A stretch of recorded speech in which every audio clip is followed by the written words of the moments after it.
নেতা ৰাজীৱ ৰাজনিকে কাক বেছিকৈ আপোন বুলি ভাবিছিল আৰু ৰাজীৱ ৰাজনিক আচলতে হয় কোন সকলো কথা এই ভিডিঅ'টোৰ জৰিয়তে আজি কথা পাতিম বলক ভিডিঅ'টো আৰম্ভ কৰোঁ আজি তেখেতৰ পৰিচয় এই ভিডিঅ'টোৰ মাধ্যমেৰে আপোনালোকক জনাবলৈ চেষ্টা কৰিম বলক ভিডিঅ'টো আৰম্ভ কৰোঁ আৰু তেখেতৰ পৰিয়ালত এতিয়া কোন কোন আছে সকলোবোৰ তথ্য এই ভিডিঅ'টোৰ জৰিয়তে জনাম গতিকে আপোনালোকে কোনো স্কিপ নকৰাকৈ আপোনালোকে সকলো ভিডিঅ'বোৰ আপোনালোকে চাই থাকিব গতিকে আপোনালোকে মোৰ ভিডিঅ'টো চাই আপোনালোকে লাইক কৰিব কমেণ্ট কৰিব শ্বেয়াৰ কৰিব আৰু লগতে ছাবস্ক্ৰাইব কৰিব প্ৰয়াত অভিনেতা ৰাজীৱ ৰাজনিকৰ অভিনেতা সম্পূৰ্ণ তেওঁৰ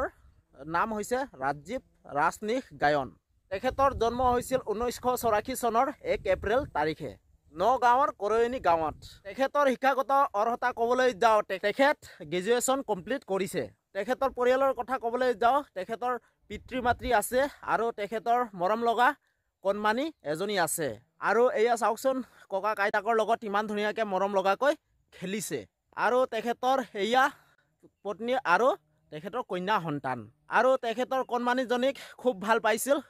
তেখেতৰ দেউতাকে আৰু কণমানিজনীৰ লগত তেখেতৰ দেউতাকে ৰিলছ বনাইছিল আৰু বিভিন্ন মাধ্যমেৰে ফেচবুকে ইনষ্টাত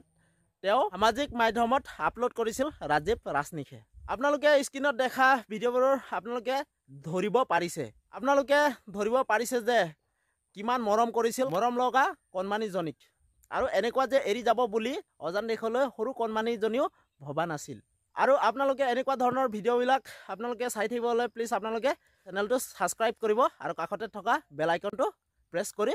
বেল আইকনটো অন কৰি ৰাখে যেন তো ঠিক আছে এতিয়ালৈ বাই বাই তো নতুন এটা ভিডিঅ'লৈ আপোনালোকক লগ পাম তো ঠিক আছে এতিয়ালৈ বাই বাই